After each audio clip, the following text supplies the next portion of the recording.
Hey, yo, welcome back to Reddit the Wire. Well, it's Risen Star Weekend, and that means there's a late pick five sequence with our name on it. It's all stakes. It's anchored by, of course, the Risen Star, and you got the Rachel Alexandra in there too. So we've got Derby, Oaks Preps, and some nice stakes races too. Should make for a fun sequence, so let's get into it. So this is the Risen Star Late Pick 5. It comprises races 10 through 14, and it's on the Fairground Saturday card. And this is going to be a fun one for sure. The first leg is the Albert M. Stahl Memorial Stakes. It's a Grade 3, running a mile and a 16th on the turf for 4-year-olds and up, fillies and mares. And it's the 10th race. And we take a look at the field, and this is a big-time spread race, in my opinion. There are a lot of different ways to go. Creative Cairo is probably the most notable in the group, but you also have a couple of new shooters who are pretty interesting. Spirit and Glory for one, and you've also got Fancy Martini, who really had a tough time in the last race, and join the dance as well. So there are some that have been acquainted before in the Krantz, the last race, and we have a few new shooters to take a look at as well. If we take a look and see how this race plays out, you will note that it's pretty balanced in terms of running style. Main thing to point out about the shape of the race is that most of the prominent speed is to the outside, with the exception of Lady Wears the Ring.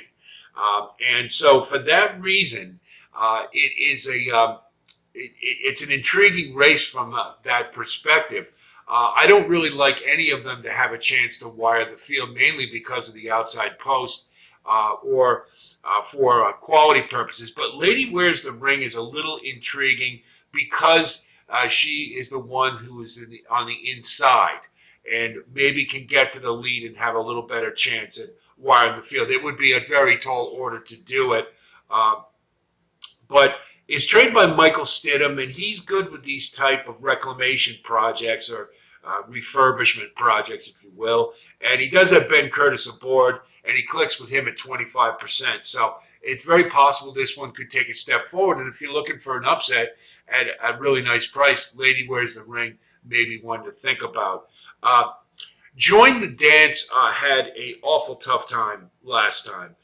Attended the pace with really no excuses, making a move on the turn 3 wide and kept on well, but was really no match for Creative Cairo. Now third off the layoff, I'm expecting a peak effort, and you should be able to follow the outside speed horses into position.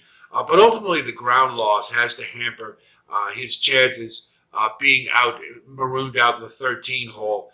And I think that's really the big issue there. And the fact that he really had everything his way and couldn't get the job done last time does make me question whether or not this one has the goods to win it. So to me, underneath, probably more likely. Creative Cairo, certainly, as the winner of the Krantz, he closed very well, particularly when you consider how far out, lost all kinds of ground, closing out about 7 or 8 wide. If you notice in the turf race at Fairgrounds lately, that's the place to be. I think they're having some of the same issues they did last year with moisture, and I'll expect the rails to be set out wide probably on Saturday. But that's where the meat of the running is. That's where everybody seems to want to go. So that just a little note there. Considering all the ground that Creative Cairo lost, that's a pretty impressive win, I thought. Has been consistently good for 6 starts now. So I kind of think a regression is sort of in order. He's had 2 peak efforts in a row, so I think it might be logical. Certainly is a fit here, certainly a horse to use, but I think you have to do so very cautiously. Fancy Martini had a lousy trip in the Krantz. There's no ifs, ands, or buts about it. Had to check hard on the backstretch, and she just never recovered from it. She's a fit class-wise, and Diodoro is 22% second off the claim. So with a better trip, and I think that's why they went out and got Tyler Gaffleone, this one, I think, is a win candidate, particularly with her forward stalking style. So Fancy Martini, I expect to rebound after a tough trip last time, and it looks good to me. Uh, then you have the later runners, and Creative Cairo probably is still the best of them. But I think Spirit and Glory is pretty intriguing. He's coming off had a long layoff prior to following the second place in the yellow ribbon. And the pace figures from that one showed marked improvement. He's been lingering at the rear in most of his races prior to that for Maximum Kick. But that was in California, and you do have to note that where the competition's a little light, so maybe a grade two doesn't hold quite the same weight it does in the East. But and she did have the rail all the way, so saved a lot of ground.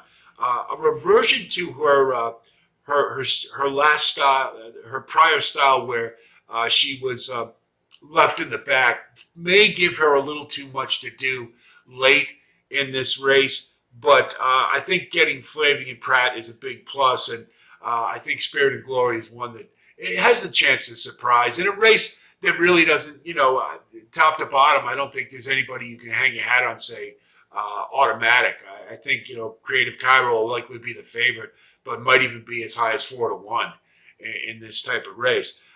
Then finally, watch the Birdie. Watch this Birdie. It's the 4-year-old debut following a solid 3-year-old campaign where she improved steadily, culminating with a decent third in the Pago Hop.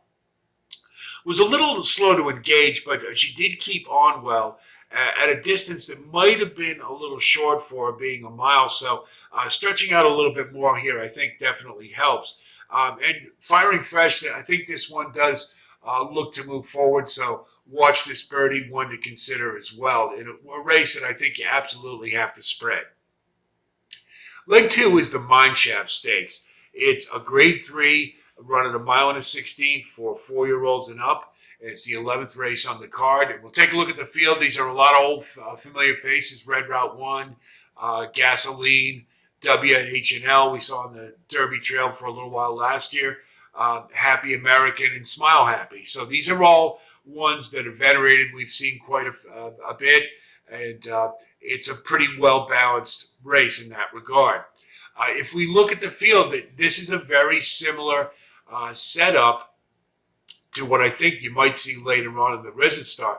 Best Actor is pretty much going to be the lone speed. I don't see anybody else who wants it, so he's probably going to inherit it. He's comfortable running that way, and he's coming into the race in good form. He's had good progression throughout his 4-year-old campaign. Had a nice big optional claimer win, albeit around one turn to finish off. But the tab says he's ready to fire to me, and could have a trip very similar to what Saudi Crown had in the Louisiana Stakes. Now, before you ask, I am not comparing Best Actor to Saudi Crown. I am saying the shape of the race is very similar. Look at all the late runners in this race. Most of them do their running late. That's going to leave a major gap that Best Actor can take advantage of, being in the 3-hole. Save all the ground, slow the pace down, should have plenty in the tank left. I really like Best Actor in this spot. Gasoline, last 2 graded stakes efforts were really not very good.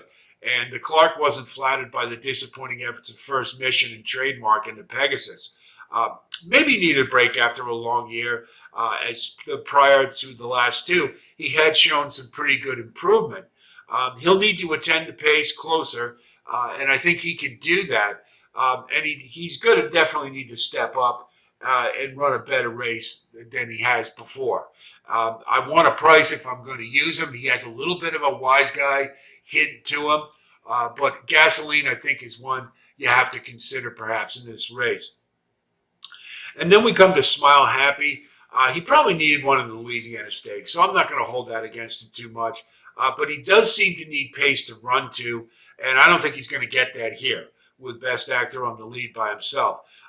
This one does have a lot of class, and he has run some really good races in the past. I definitely expect improvement second off the layoff, but tactically, I think he's at a very big disadvantage. Of the late runners, I consider him to have the best chance to factor, but it's going to be a tall order, I think, to run down Best Actor here. I will just note a couple of the others that I think are more candidates for underneath than on top. Red Route 1 ran closer to the pace in his four-year-old debut. He saved all the ground on the rail in the Louisiana Stakes. But I did note that Joel Rosario was really getting after him late. And considering his trip, you can't really get excited about that race where he could only manage a second place. Now, it's no sin to lose to Saudi Crown, and I don't know that anybody was going to beat him that day. That's true. But the speed figure Red Route 1 came back with was kind of light when you consider the kind of trip that he did have. So I'm not really excited about his chances. If he does revert back to what he was doing coming from the clouds, that makes it all the more difficult for him to factor in this race. So if you like him, take him under, but I don't see him as a viable win candidate. Conversely, in the Louisiana Stakes, Happy American, I thought was, aside from Saudi Crown, the best horse that day. Considering all the ground he lost in comparison to, say, Red Route 1, aside from Saudi Crown, like I said, I think he was the best horse. Perhaps the Fairgrounds has woken this one up. I mean, he tailed off pretty badly at the end of last year, but he seems to be a little different horse. There was the same scenario last year. He ran very well early in the year at Fairgrounds, and he looks like he's rounding into that type of form again. This is another one that's going to be coming from the clouds, and like I say, I don't think the scenario sets up terribly well for him, but if he can build off what he did in the last race, I think a slice underneath is very, very likely, and I would consider him for that. But to me, Best Actor and Gasoline, probably the top two candidates, and you can maybe throw in Smile Happy as well as having the best chance of any of the late runners. Leg 3 is the Fairground Stakes. It's the 12th on the card. It's a 1.8 miles on the turf for 4-year-olds and up. And this is another one that I consider to be a pretty wide open race. It's certainly led by Strong Quality, who won the Colonel Bradley last time, and it's pretty easily without a lot of challenge. We've got some familiar faces, Rising Empire, and you've got Beatbox and English Tavern. They're all coming back. And Johnny's Fireball is kind of a fan favorite, if you will. He always seems to outrun expectations. But it's, on the whole, it's a pretty balanced field. And I think the shape of the race is going to determine the outcome most important here. If you note, Strong Quality is the lone speed. We know what he does. He did it very well last time. He coasted, basically walked home. Really didn't get much of a challenge at all. Beatbox gave him a little bit of a scare.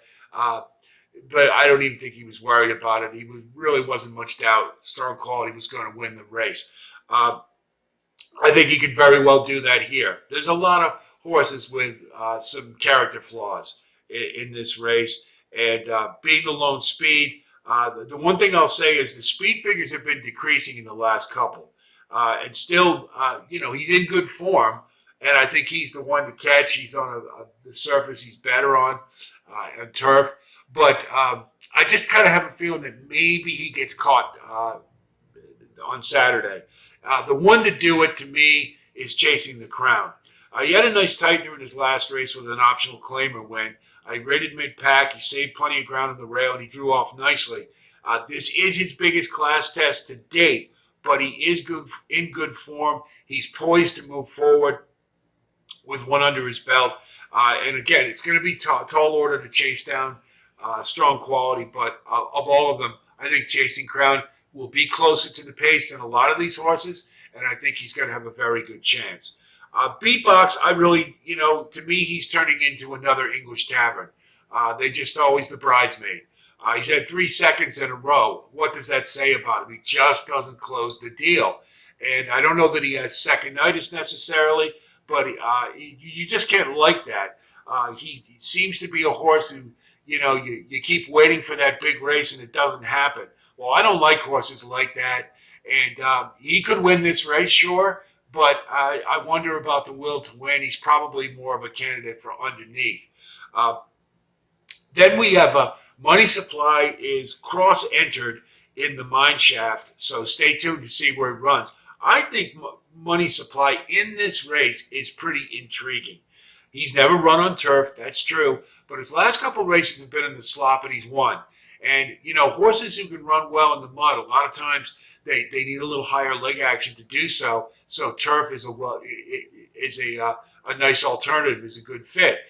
So that to me is kind of the appeal, and also the fact that this field is, you know, you got a lot of horses with hair on them, aside from strong quality, really.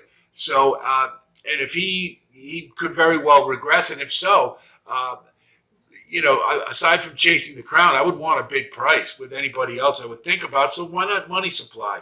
Uh, though, you know, I think he's worth the risk. You're going to get a price. You should. And I'm going to take a shot with him if, in fact, he does run in this race. So we'll stay tuned for that. And then Gigante is one to think about. He debuted at 4. He's debuting at 4 following a win in the wood chopper before going to the bench. And I rated mid-pack before sweeping out and dueling with a pretty game Northern Invader to get up. This horse has a lot of stakes wins under his belt, including the Secretariat at 22-1, which I was very happy about.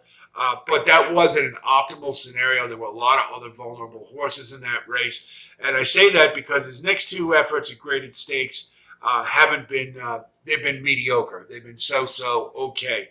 He is eligible to move forward in a field like this. Looking for horses with upside is very important, and I think Gigante represents one of them. Probably more a candidate for underneath, but with a step forward, I believe he could be a serious contender here, and you're likely going to get a price. So Gigante, one to think about. But to me, strong quality is the one to beat. I think Chasing Crown can do it, and then maybe for value, Money Supply. Leg 4 is the Rachel Alexandra Stakes. This is an Oaks prep. It's running a mile and a 16th for 3-year-old fillies. And we look at this field. It is small, but it's meaty. We've got the new shooter Tarifa. We've also got Intricate, a horse that I really like, and Alpine Princess, who should be on the front end, who just wired her last race, the Untappable. And we've got Vivi's Dream from the 2-year-old campaign, who showed a lot of promise. And then we have West Omaha, who just won the Silver Bullet Day, and looks to be a horse who's progressing. So it's a small field. We take a look at this field. Alpine Princess, I think, will be on the lead alone. Not going to get too much of a challenge from Pennick or Perfect Shot, I don't think. And I think West Omaha will be a little further back, probably more of a P than an EP to me. So the shape of the race would, again, look to a horse who's probably going to be alone in the lead. And if she does what she did last time when nobody went out to get her, she could take this thing. Entirely possible. I think she won like a good horse. Alpine Princess did in the Untappable. She took command after a slow start. But she did have it all her own way. This is a step up. And she has had gait issues at times in the past. And you note the last time she broke slow and was able to rush up. But when you step up in class, those things start to become problems if they rear themselves again. And this could very well be an instance of it. So if she breaks poorly, I don't see her winning this race. But if she gets on the front end, it's entirely possible. She had a pretty inconsistent 2-year-old campaign, but maybe the last race says she's getting it. So Alpine Princess, big threat to wire this field, considering most of them, like the others, like to come off the pace. We'll talk about Vivi's Dream. Not so much the slop, I think, but the slow start is really what cost her the rags to riches last time. West Sunset was able to get away unmolested, and Vivi's Dream was just had too much to do, couldn't get to her. Has shown plenty of quality at 2, but this is another one that occasionally has gait issues, and so it's something to think about. And that would certainly be costly here. She should be in good position just behind Alpine Princess, and with a good break, she's shown plenty of class, and she could factor late. One concern I do have is that when she ran against Candide in that 2-year-old race at Keeneland, the name escapes me right now, had basically a lot of things her way and still wasn't able to close the deal. So I do wonder a little bit about the distance, but aside from that, I think Vivi's Dream is one you really have to use. Looks very obvious to me. Intricate, I really like. I love that golden rod. She ran it too. Got a nice patient ride, and when they asked her, she had plenty and dispatched a pretty decent field, progressing well. And she may have the class to get up here while not being tuned up all the way in her 3-year-old debut. And of course, we have to ask that question a lot when horses debut at 3, whether or not they're going to be fully fit, because obviously the Derby and the Oaks are the races down the road that they're pointing to. But Intricate to me, I like a lot, and would be my pick to win this race. I'll just mention West Omaha very quickly. I didn't have an answer in the Alpine Princess in the Untappable, and she's back here again. My greater concern is the reduced speed figure and the class plateau, despite the lesser quality of race in the Silver Bullet Day. I didn't think that field was as good as it was in the Untappable. She's going to have to step it up against a tougher field, and there are signs that this one is plateauing, and that's really my concern more than anything else. I don't like West Omaha on top for that reason. I would consider her to be used more underneath. So Intricate, Vivi's Dream, prime 2 contenders with some thought about Alpine Princess. And then finally, we have the big daddy of them all, the one we're looking forward to, the Risen Star. It's a grade 2. It's the 14th race. It's running 1.1 miles for 3-year-olds. And this is the best Derby prep field we have seen to date. We've got Anna Marie, Sierra Leone, or Leone, depending on your preference. Got that, John? Hall of Fame, the new shooter. It's inside joke. Catching Freedom, and Track Phantom, of course, the winner of the Lecomte. So there are some major players in here, and this looks to be a really fun and exciting race. If we look at this race, I think this is Track Phantoms to lose, mainly because, once again, much like in the Mineshaft, you've got a front runner who is most of the competitors, the primary ones, like to come from off the pace. I don't see Cardinal or B Dancer really giving Track Phantom much to worry about on the front end. Hall of Fame is a kind of a now horse, had a big maiden score and got a nice figure for it. That's entirely true, but so did Nash. And look what happened. I'm just not willing to get behind Hall of Fame all the way, moving into a graded stakes. I could very well be wrong.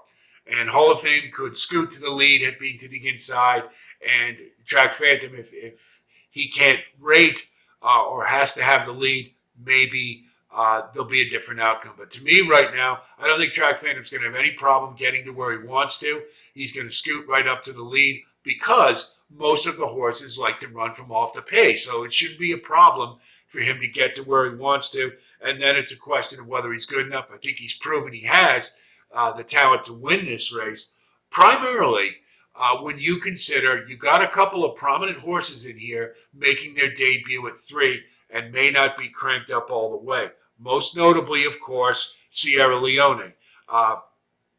You got to love this horse. He ran a big race in the Remsen in only his second start.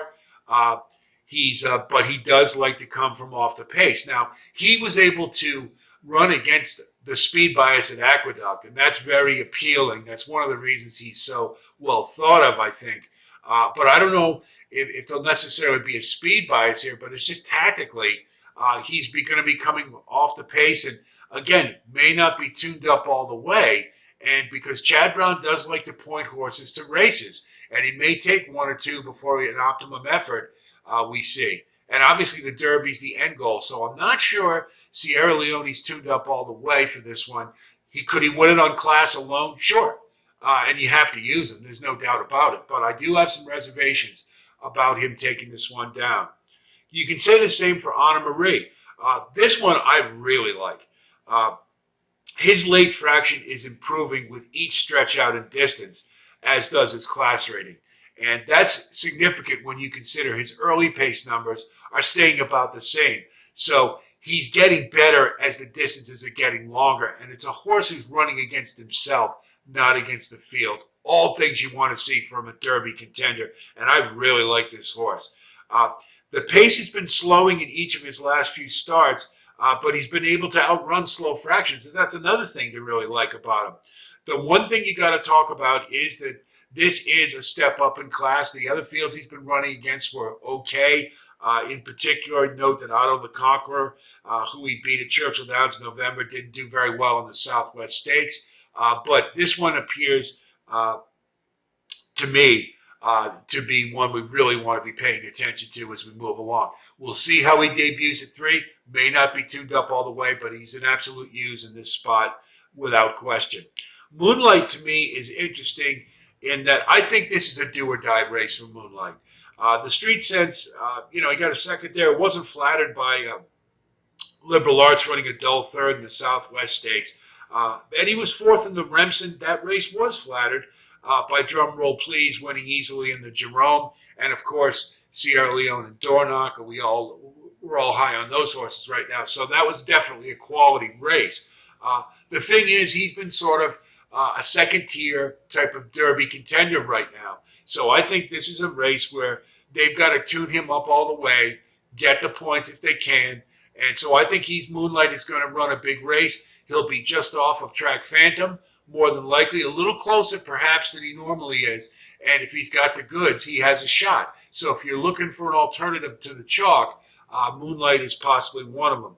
And then I'll mention Resilience. Now, Resilience outfinished Track Phantom 3 back, and he steadily improved with every race. And after what Elysian Meadows did in the Sam F. Davis, I'm not willing to overlook any Bill Mott trainee.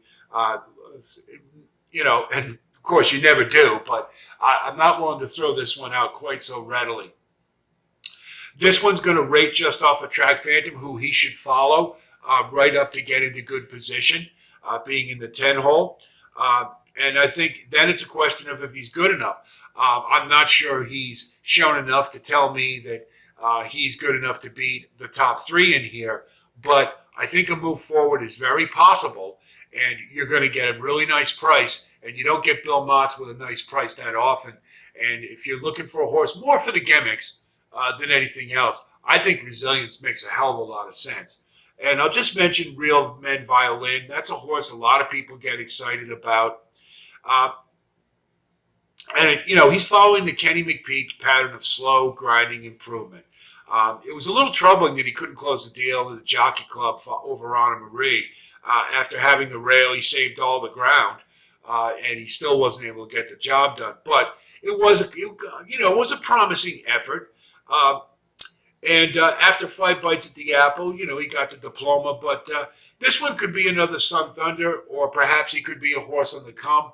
I could go either way with him. For now, I'm going to, unless I can get a really good price, I'm going to wait. I think I like others a hell of a lot better for the win in the Risen Star. So let's take a look at our ticket. So here's what our ticket looks like. We are going to spread in the turf races primarily. I think they're the ones that require the most spreading. Leg 1, race 10, we're going to use 1, 3, 5, and 7. In the mine shaft, to accommodate spreading in the other races, we're going to single Best Actor. I think he's going to get on the lead and do much the same as Saudi Crown did. Maybe not as emphatically, but I think he has very good potential to wire the field, like Best Actor a lot there. And then in the Fairground Stakes, we're going to use 2, 3, and 11 for sure. And then if Money Supply draws in, we will throw him in for the long shot potential and value in a race that I think has the potential to produce one. And then in the Rachel Alexandra, we're going to use the obvious. We're going to use Intricate, Alpine Princess, and Vivi's Dream. I think it should be one of those 3 without issue. And then in the Risen Star, we're going to use Anna Marie, Sierra Leone, and Track Phantom. However, I would not talk anybody out of using Hall of Fame in here as well. I just can't get past what I saw with Nash, and so I'm a little reticent to put a horse who looks so good on paper and looks so good running in a maiden race in the similar way that Nash won his maiden into a graded stakes. However, I could be very well be wrong. So if Money Supply doesn't draw in to the Fairground Stakes, use Hall of Fame in Leg 5 in the Risen Star, and you still come up with the same ticket price. It's $72 on a 50-cent base, but that's the way I see it so far, and I think it's looking to be a really fun sequence and a real fun day of racing. I hope Hall of Fame doesn't burn me. But if Money Supply does scratch out, then we can use them, and it's we won't worry about it. What we still have to worry about Best Actor in the Mine Shaft, but I can't see anybody running down a lone front runner in that race, not from that field anyway. So hope our analysis helps you with your own wagering strategy, of course, and we'll wish you the best of luck as always. And please like and subscribe if you like the content. We've had a recent spike. Welcome to all of you new members. Happy to have you in the fold for the Triple Crown Trail and the remainder of the thoroughbred season and beyond. We will have additional postings, of course, as we make our way towards the Run for the Roses. The Sunland Derby is Sunday, so that's unique. That we have a Derby prep run on a Sunday, so we'll have a posting for that, so be on the lookout for that as well. And that's it from here. I'll talk to you soon. Good to see you all again, and be well.